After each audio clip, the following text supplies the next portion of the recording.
तो गाइज़, आज का जो वीडियो है ना, बहुत समय बाद मैं दिल से बना रहा हूँ, क्योंकि समय ही नहीं हुआ था मेरे को ना 2023 के बाद कि इस तरीके से खुल के बात कर सकूँ। तो जैसे कि मेरी हर वीडियोस में होता है कि मैं प्लान करके नहीं बनाता, तो आज का वीडियो भी अनस्क्रिप्टेड रहने वाला है। ठीक है, तो कुछ निकल के आएगा इस पॉडकास्ट में वैल्यूएबल, ऐसा मुझे लग रहा है। तो अब क्या निकल के आएगा ये तो भाई पॉडकास्ट जब पूरा होगा या ये वीडियो पूरा होगा। ठीक है, पॉडकास्ट इसलिए बोल रहा हूँ क्योंकि यूजुअली पॉडकास्ट में दो लोग होते हैं, बट दो लोग तो यहाँ पे भी हैं क्योंकि मैं आप लोगों से बात कर रहा हूँ। भले वन वे कम्युनिकेशन है, बट कहीं ना कहीं कम्युनिकेशन है। ठीक है, तो एक पॉडकास्ट समझ के ही देखना इस वीडियो को, क्योंकि लंबा भी हो सकता है और मैं कोशिश करूँगा कि यार इसमें कट ना लगाऊँ, अनएडिटेड जो है मैं ये वीडियो अपलोड करूँ। कोशिश मेरी यही रहेगी। ठीक है, तो अभी आपने एलोन मस्क का अगर जो पॉडकास्ट आया था वो देखा होगा, तो उस पर बहुत सारी चीज़ों के ऊपर बात हुई है। ठीक है, उसी को लेके चलो बात करते हैं। उनमें से ना बहुत सारे ऐसे टॉपिक है जिन पे मतलब जिनको डिकोड किया जा सकता है, समझा जा सकता है। ठीक है, बट सबसे पहला पॉइंट आता है कि जो वो पॉडकास्ट था उसका टाइटल ही यही था कि we are in a simulation. तो इसके ऊपर बात करते हैं आज कि क्यों जो है वो व्यक्ति जो इस दुनिया का सबसे अमीर व्यक्ति है वो ऐसा कह रहा है कि हम सिमुलेशन में हैं। मतलब सिमुलेशन को आप इस तरीके से समझो कि जैसे आप कोई वीडियो गेम खेलते हो ना, सपोज दैट पबजी मान के चलो। तो अगर पबजी का एक ऐसा वर्जन आ जाए जिसमें आपको सच में ऐसा लग रहा हो कि आप खुद लड़ने जा रहे हो, ठीक है, एक ऐसा रूम तैयार कर दिया जाए जिसमें आप ऐसे इक्विपमेंट्स आ जाएं कि सच में आपको वैसा लगे जैसा वीआर में होता है। ऑलमोस्ट चीज़ें सच लगने लग जाती हैं। कुछ ज़्यादा नहीं होता है, बट हमने आँखों पे ही एक यंत्र लगाया होता है, उसी के थ्रू हमें सारी चीज़ें रियलिटी दिखती है। आपने देखा होगा यूट्यूब पे बहुत सारी वीडियोज़ ऐसी रहती हैं जिस पे इंसान रोलर कोस्टर में जा रहा होता है। एक्चुअल में वो वीडियो चल रही होती है उसके वीआर में, बट उसकी एक्चुअल में वहाँ पे जो है हालत ख़राब हो रही होती है कि कहीं मैं गिर ना जाऊँ। आपने ऐसी बहुत सारी वीडियोस देखी होंगी। तो we are in a simulation, इसका मतलब क्या है? थोड़ा अगर इसको देखा जाए तो एक प्रकार से मेटाफिजिक्स वाले टर्म में भी आप इसको देख सकते हो। ठीक है, और दूसरे उसमें इसको जो है साइंस के टर्म में भी देख सकते हो। मेटाफिजिक्स आध्यात्म को बोलते हैं। ठीक है, और जिस वे में उस वीडियो में बात हुई है सिमुलेशन के बारे में, वो साइंस के थ्रू से आता है। मतलब साइंस के एंगल से हम देखते हैं सिमुलेशन के लिए। तो ये जो वर्ल्ड है जिसमें हम जी रहे हैं, तो ये भी तो एक सिमुलेशन ही है। मतलब एक बॉडी ऐसा टूल बना दिया किसी ने, उसको आप कोई पावर मान सकते हो। ठीक है, तो इस बॉडी के थ्रू हम चीज़ें एक्सपीरियंस कर रहे हैं। ये मैं वीडियो बना रहा हूँ, आप ये वीडियो देख पा रहे हो। ठीक है, तो ये भी तो एक सिमुलेशन ही है जिसमें अगर कोई मेरे को पिंच करे तो मुझे दर्द होता है। ठीक है, और कोई मेरी फीलिंग्स हर्ट करे तो मुझे अंदर से दुख पहुंचता है, जिसको हम बोलते हैं ना कि हमारा दिल दुख दुख गया। क्या है ये? सिमुलेशन ही तो है। अब देखो इसको मैं ना, जैसे लोग इसको जो है टोटली जो है अपने इस डायरेक्शन में मोड़ देंगे, जो उस पॉडकास्ट में बताया था we are in a simulation वाली बात को, कि पूरा ही जो है हमारे हिंदू कल्चर में तो ऐसा बताया गया है, हमारे एंशिएंट स्क्रिप्चर्स में तो ऐसा बताया गया है, ये तो पहले ही बता दिया था, आज ये चीज़ें ऐसे बोल रहे हैं, तो इस पे क्यों इतना मतलब ओवर रिएक्ट कर रहे हैं, या मतलब इतनी चर्चा क्यों हो रही है इसके ऊपर, इस टॉपिक के ऊपर, ये तो हमारे धर्मशास्त्रों में पहले से लिखा हुआ है। तो देखो जो लोग ये बात बोल रहे हैं उन्होंने खुद एक्सपीरियंस नहीं किया। चलो मानते हैं धर्मशास्त्रों में जो बात लिखी होगी चलो सच होगी, ठीक है, बट आज अगर इंडिया में देखी जाए तो ऐसे बहुत सारे लोग हैं जो ऐसा बोलते हुए मिल जाएंगे, बट उनका खुद का अनुभव नहीं है। और अगर देखी जाए, अगर कहीं पे भी अगर आपको कोई ऐसी बात मिलती है, तो हमारे स्क्रिप्चर्स में तो और भी बहुत सारी बातें अच्छी होंगी, उनको भी तो फॉलो करो ना आप। पढ़ी हैं क्या आपने? अगर आपके एक्सपीरियंस के बेस पे वो चीज़ें आप मान रहे हो तब तो सही है, बट यहाँ पे एक अलग एंगल और इंटरेस्टिंग एंगल इसलिए आ रहा है ना कि जो सामने बैठा हुआ जो व्यक्ति जो बोल रहा है वो अनुभव के आधार पे बोल रहा है। देखो उसमें आने वाले समय के बारे में प्रेडिक्शन की गई थी, ठीक है, कि आने वाले समय में ऐसा ऐसा होगा, पैसे की वैल्यू बहुत कम हो जाएगी, ठीक है, जिसके संकेत हमें आज से दिखते हुए नज़र आ रहे हैं। कैसे? एवरीबडी, मतलब जहाँ तक अगर मेरी भी बात की जाए तो हर कोई बंदा सोशल मीडिया में है, भले उससे वो पैसा अर्न कर रहा हो या नहीं कर रहा हो। मैं यहाँ पे संकेत की बात कर रहा हूँ। संकेत कैसे दिखते हैं कि आज से 20 साल पहले, 25 साल पहले अगर किसी बच्चे को पैसा कमाना होता था या कोई एक महंगी गाड़ी लेनी होती थी या कोई घर लेना होता था, तो उसके पास लिमिटेड ऑप्शन थे उस मुकाम तक पहुंचने के लिए।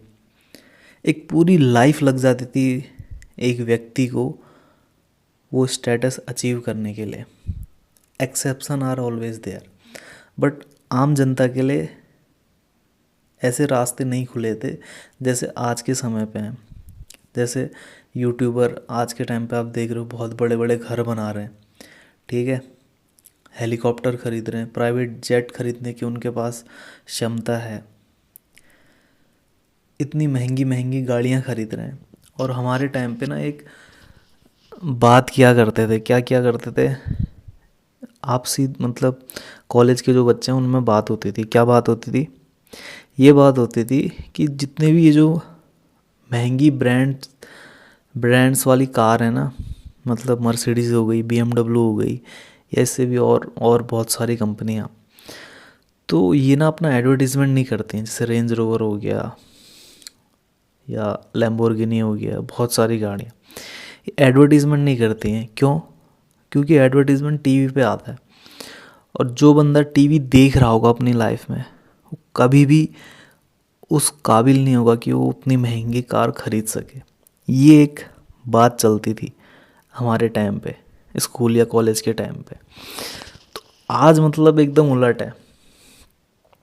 आज जो बंदा यूट्यूब देख रहा है, यूट्यूब से सीख सीख के इंस्पायर हो रहा है, अपनी लाइफ में वो व्लॉगिंग कर रहा है या पॉडकास्ट बना रहा है या कंटेंट क्रिएट कर रहा है किसी भी तरीके से, तो वो बंदा भी वो चीज़ परचेज कर सकता है आज के टाइम पे। और ये जो एंट्री बैरियर होता था ना पहले किसी भी फील्ड पे जाने के लिए, तो आज वो एंट्री बैरियर सोशल मीडिया के लिए ख़त्म हो चुका है। कोई भी व्यक्ति सोशल मीडिया में आ सकता है बिना किसी क्वालिफ़िकेशन के, बिना किसी एजुकेशनल क्वालिफ़िकेशन के। तो इसके फ़ायदे और नुकसान दोनों हैं। आज ऐसे ऐसे लोगों ने पैसा कमाना स्टार्ट कर दिया। जैसे पुनीत सुपरस्टार का मैं एग्जांपल दूं, अगर सोशल मीडिया नहीं होता तो ऐसे लोगों की ज़िंदगी क्या होती। और ऐसे एक दो नहीं, बहुत सारे इन्फ्लुएंसर आ गए हैं। तो क्या हो रहा है, वो तो एलोन मस्क ने आने वाले समय पे ऐसा बोला है, बट उसके संकेत हमें अभी से दिखाई दे रहे हैं। किन चीज़ों के थ्रू? इन चीज़ों के थ्रू आप समझ सकते हो। और एक चीज़ मेरे को ये बोलनी थी कि जो भी इलॉन मस्क ने अपने उस पॉडकास्ट में बातें बताई गई थी, अब यहाँ पे एक दूसरा एंगल क्या सोचने को निकलता है कि यार फ्यूचर प्रिडिक्ट किया। और फ्यूचर प्रिडिक्ट तो हमारे एस्ट्रोलॉजर भी कर देते हैं कि यार आने वाले समय में ऐसा होगा। हम तो अगले साल का भी बता सकते हैं कि इस साल में ऐसा होगा। ठीक है, एक बाबा जी की वीडियो काफ़ी वायरल गई थी जो महाकुंभ में थे। उन्होंने बोला था कि यार 2025 में पूरा पानी पानी हो जाएगा, मतलब अगर नहीं हुआ तो मैं अपनी क्या कहते हैं छोड़ दूंगा, ये अपनी बाबागिरी ये सब छोड़ दूंगा, संत बनना। तो एक्चुअल में वैसा हुआ 2025 में। तो प्रिडिक्शन तो भाई उन्होंने भी किया था, बट एलोन मस्क के प्रिडिक्शन में क्या फ़र्क है? देखो, एक चीज़ तो आपको समझनी ये है कि भारत जो है ना, अभी अगर उसको यूएस से कंपेयर किया जाए तो कम से कम 25 साल पीछे चल रहा है।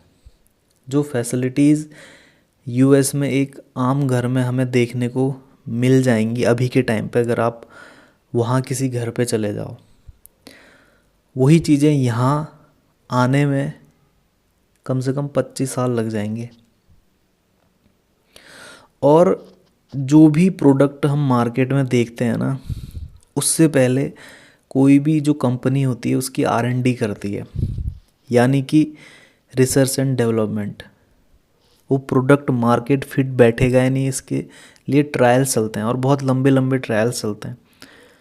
अगर कोई ऐसा प्रोडक्ट अगर लॉन्च कर रही हो कंपनी या कोई बहुत बड़ी कंपनी हो, तो उसके लिए सालों की रिसर्च होती है और प्रोडक्ट मार्केट फिट में बैठेगा या नहीं इसकी भी टेस्टिंग होती है। पहली बात तो ये हो गई कि यूएस जो है अभी इंडिया से कम मान के चलो 25 साल तो आगे, वैसे तो उससे ज़्यादा भी होगा, बट कम से कम मान के चलो 25 साल तो आगे है।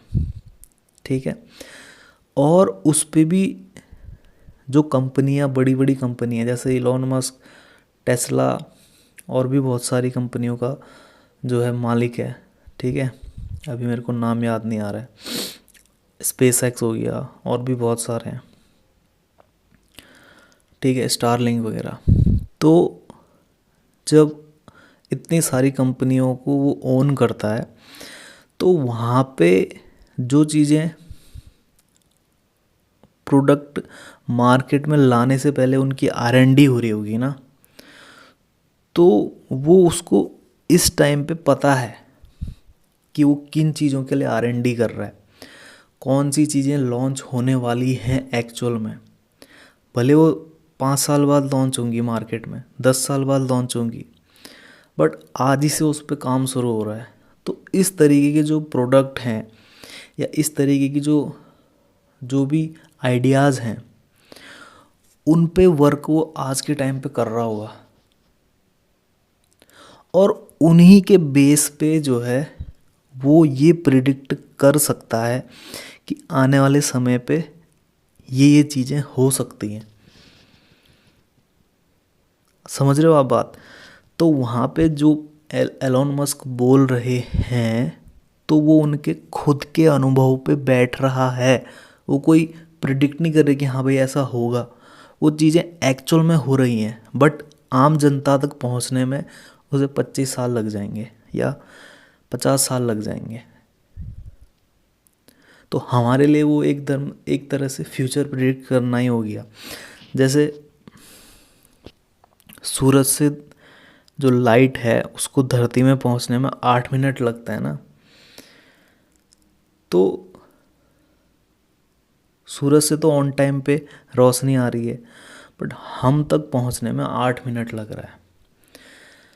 तो इसका मतलब ये है क्या, जिस समय सूरज में, या अगर मान के चलो सूरज की जितनी डिस्टेंस में कोई व्यक्ति हमें लेज़र लाइट से कोई पॉइंट करना चाह रहा होगा, और हमें जो है उसका जो संदेश है 8 मिनट बाद मिल रहा है, तो हम उससे बोलेंगे तुमने हमें लेट में क्यों भेजा। वो तो स्पीड वैसी है ना लाइट की। वही जो स्पीड है, कोई भी जो टेक्नोलॉजी जो कंपनी में क्रिएट हो रही है, R&D हो रही है, वो आम जनता तक पहुंचने में समय लेती है। तो उसके लिए वो प्रेजेंट मोमेंट है, यानी कि आज के टाइम पे जो उसके दिमाग में चल रहा है, जो अपने आसपास